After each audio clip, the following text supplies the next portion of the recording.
So when I started to write this out, um, I felt like I wasn't really in the right place to write about this because recently I've kind of experiencing some issues in friendships, like disconnections or like little shakeups or whatever, and it kind of caused me to question my choice in friends.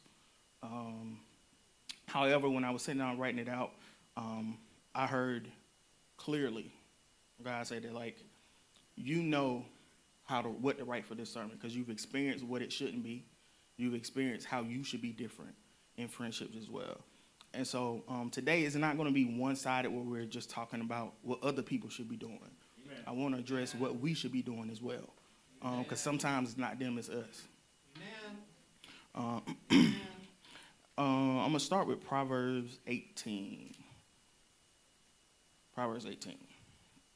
It says, a man who has friends must himself be friendly, but there is a friend who sticks closer than a brother. So when I saw this verse initially, the B clause stands out that there's a friend closer than a brother, that we have God who's so close to us. He'll always be there for us. But the A clause of the verse calls for us and other people to have accountability as friends. So he says, if you're going to have friends, you need to be friendly. If you're not going to be friendly, you don't need to have no friends. Right? So if you're going to have friends, you need to be friendly with other people. And this also calls for us to be able to choose people that will be friendly to us and not just cool people. Because sometimes we get friends and, we all petty together, but they were petty about them. They're gonna be petty about you when you ain't cool no more, right? So you have to address who you make as friends. Are they going to be friendly, and are you going to be a true friend to them?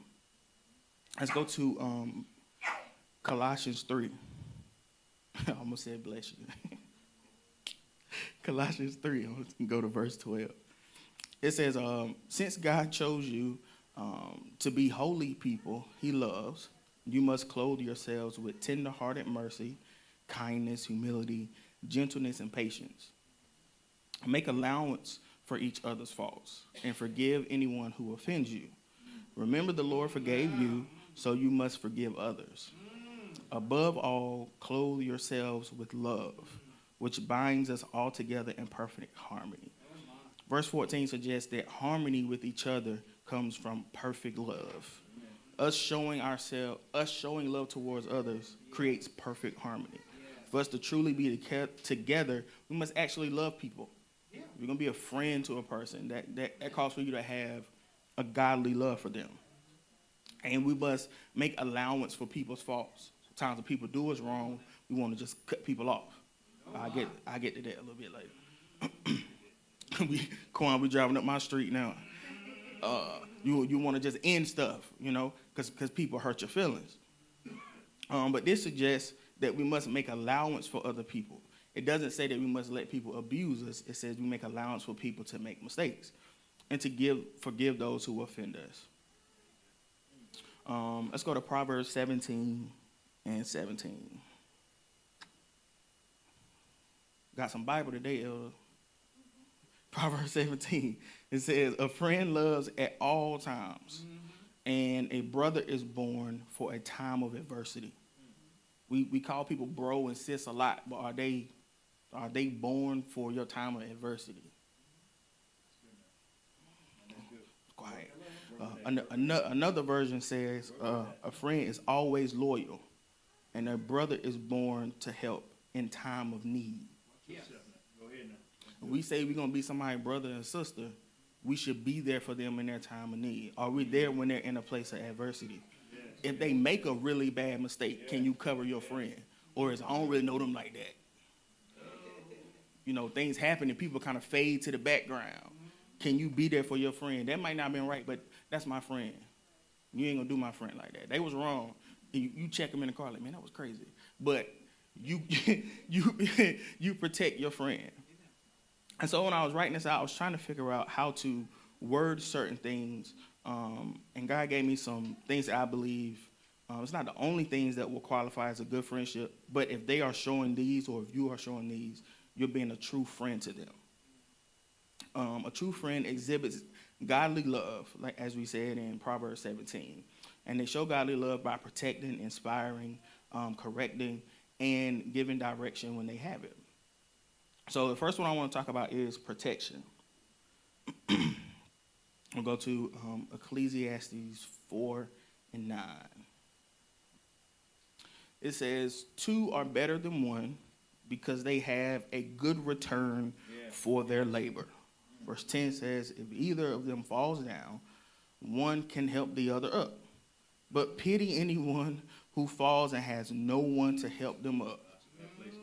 How many times is people that have lost people around them and then something happened and they need folks?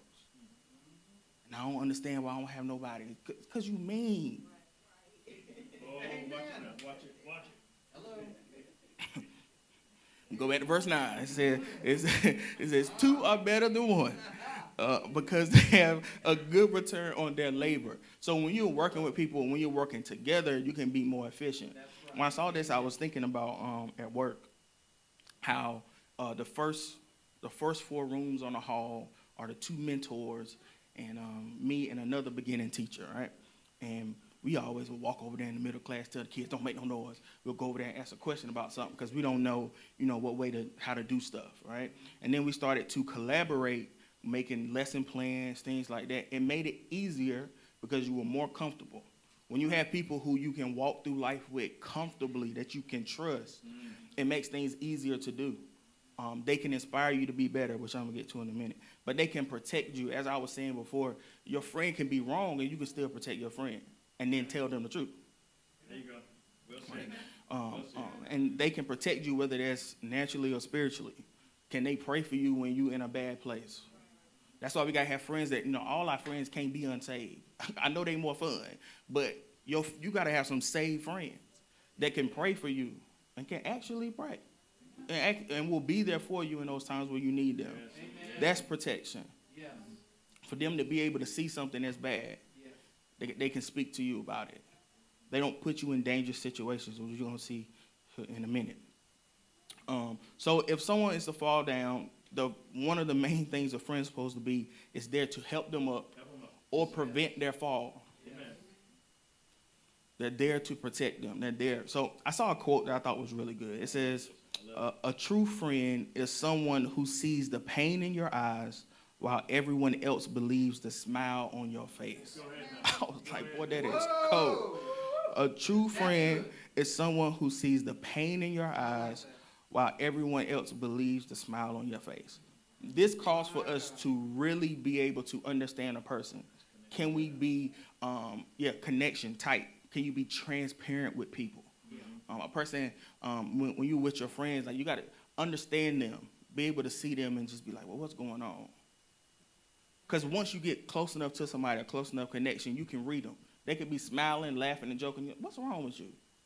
Something ain't right. A true friend can see that. And that comes along with time. I can't meet Mark today and Mark my best friend tomorrow. Because I don't know him. And he don't know me. And when we thirsty for friends, we connect to people who put us in bad places. I can speak from experience.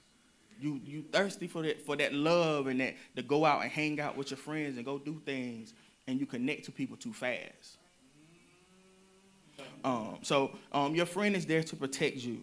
A good example of this is Jonathan and David. David was on the run from Jonathan's dad. Saul was the king, but the position was David's, right? And then Saul wanted to kill David. Jonathan was literally telling David, okay, you need to go here so my daddy don't get you. Okay, go there. Don't go. If you go over there, you're going to be through. Like Jonathan is there to protect him.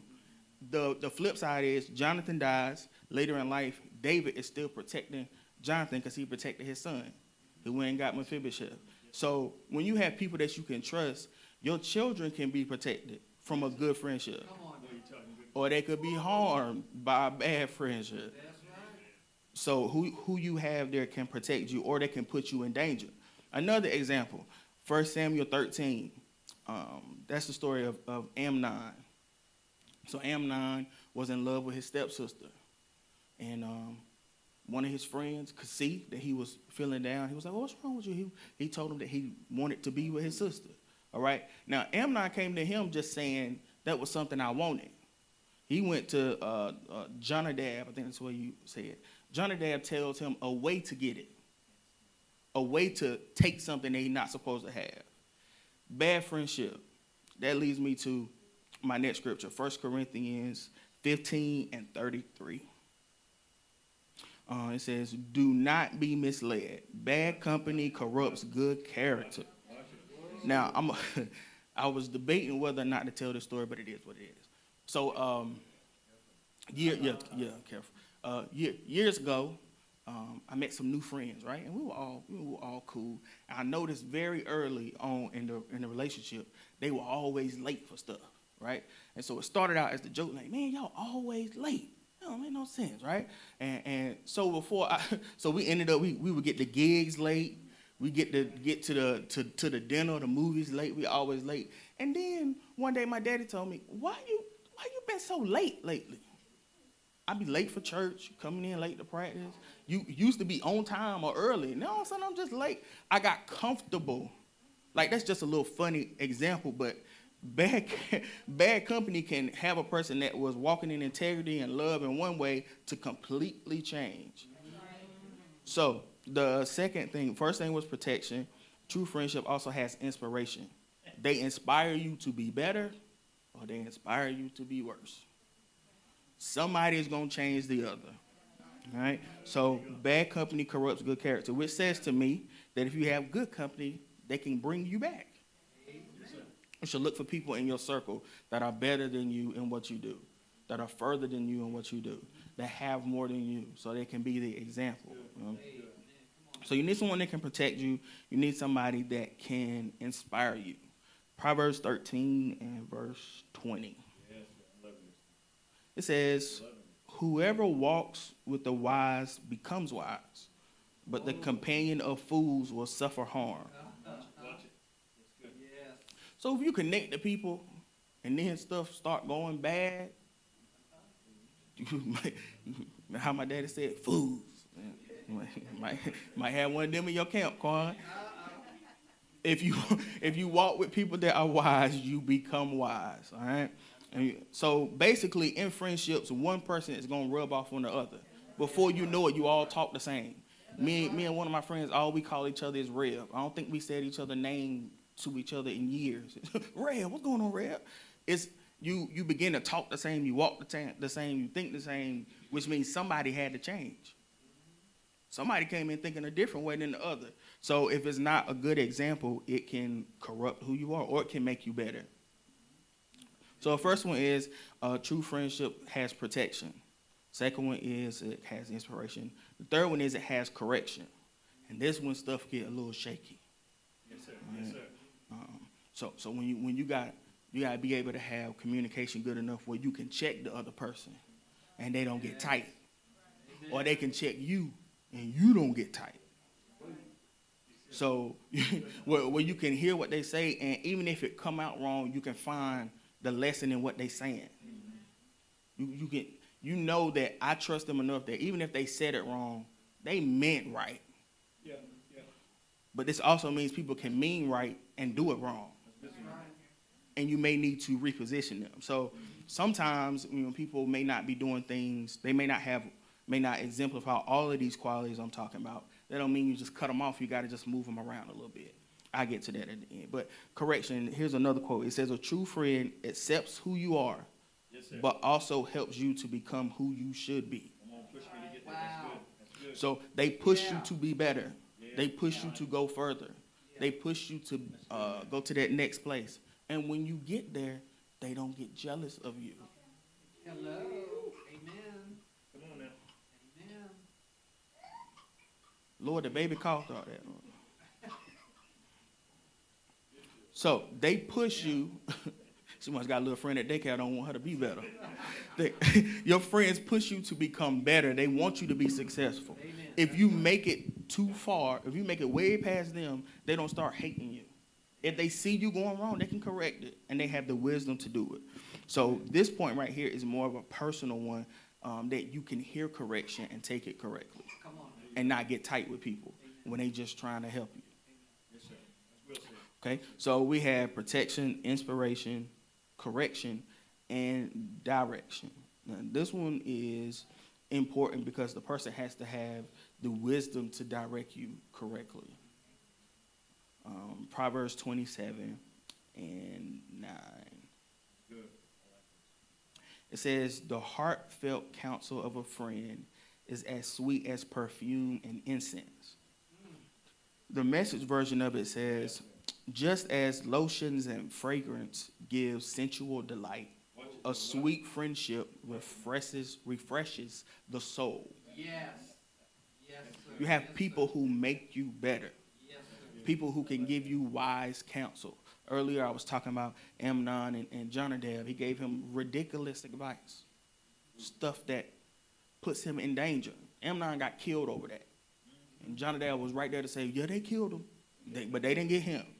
All right? The bad advice that we get from people sometimes, and this calls for us to initially, before we connect to people, to evaluate who they are. Yes. Say it again, man. I Yes. like that. Be able to read who they are from the beginning before y'all get close and then it's a bond and you don't want to cut it off.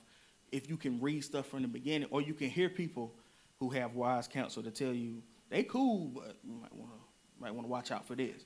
See, if you listen, it don't put you in a bad place later. So heartfelt counsel. I mean, so when we talk to people, it comes from our heart. It's love. It's not. We want them to be. We want them to be as the best version of themselves that they can be. So after hearing all this, we're talking about friendships and connections. If they don't have all of these benefits, that doesn't mean you throw them away. Some people are good for some things and not good for others. And so you don't just sever the friendship, you reposition them. I was talking to my dad about something that had happened, and I was hot, Corn. I don't do nothing with them no more. I was mad. My dad was like, well, you don't just cut people off. I'm thinking in my head, I don't know what you talking about. We do, right? And the more he explained handling it made me think that, you don't always cut people off, because we see that a lot on social media. Oh, yes. I done moved up, I need a whole new circle. And you just cut people off, But sometimes people just need to be repositioned. Sometimes we just let them get too close to certain areas. Like, we can be cool and I keep you here, but I don't need your advice about money, because you don't have none either. Your boyfriend cheating on you. I don't want you telling me about relationship advice. That's funny, but when it comes to serious stuff in our lives, we get advice about serious issues from people who are not serious, or people who don't have the wisdom to help us. Come on, man. But that doesn't mean we just cut them off. This also suggests that if we know we don't know nothing about stuff, we shouldn't be giving advice about it. Amen. I don't have no business going in the kitchen trying to tell somebody how to cook. But I'll stand in there. I think that's too much salt. I don't know. But in my head, it sounds good, but I don't know. So we got to be careful how we talk about things we have no real knowledge about. Because we can put people in a bad place, and then we got to back up like, my bad. So we have to find out where people are beneficial for us and keep them there. So sometimes people are beneficial in one place and not always beneficial to another. So they can help you in one place and be detrimental in another. So discernment is the key. So discernment is the key for us to put people in positions where they need to be. This is not using people. So when I first wrote this out, I was like, that's kind of like using folks. I just need you for this and this. But it's not using people. You're protecting yourself. You put people in the right place, right? And your protection is extremely important in this season. I know we ain't been saying it a lot, but we still believe this is the year of acceleration, of things happening quickly. You can miss moments for people who don't have the wisdom to see stuff, or may pull you in a different direction because they don't like it or they don't think it's gonna work. So at any moment, God can catapult us to a whole nother place. Yes. And when we have the wrong people too close to us, they become a hindrance to it, and they can block us from getting it. So they can distract you from hearing God because of the issues you having with them. They could influence or coerce you into missing what God has for you. They can also become excess weight for you to carry in the moment. So when I say that they can distract you from hearing God, when we're in places where we're stressed out or we're in unhealthy relationships, it's difficult to hear God because you're worrying about this over here or you're worrying about that over there, and you can't hear clearly. And so some people just always have problems going on. Right? So those people gonna always come with stressful stuff. You leave that house and you just like, woo. And you went in there happy, but it's like when you leave, you sad, right? That puts you in a place where you got that on your heart, and you may not be clearly hearing and miss your moment and miss something. They can influence or coerce you. So this may come from a person who don't want you to really make it. They loved you in one place till you got to another. I'm gonna stop right there. So they may try to influence or coerce you away from where you are, to stop you from getting where you're going. And it can also be well-intended and just bad advice. They just send you in the wrong direction. Or they can become excess weight for you to carry. I think this one is very important because sometimes you get connected to people and you don't want to let them go because you love them so much as a friend. You want to help them. You want to be there for them, but they become excess weight. If I put Brenda granddaughters on my back right now, I'm good. I can climb. I can hold them. But if I put Elder and Deacon Mark up there, I can't move. I might get up a little bit, right? And like that's what we do. We think we putting Brenda grandchildren on our back, but we really putting Elder.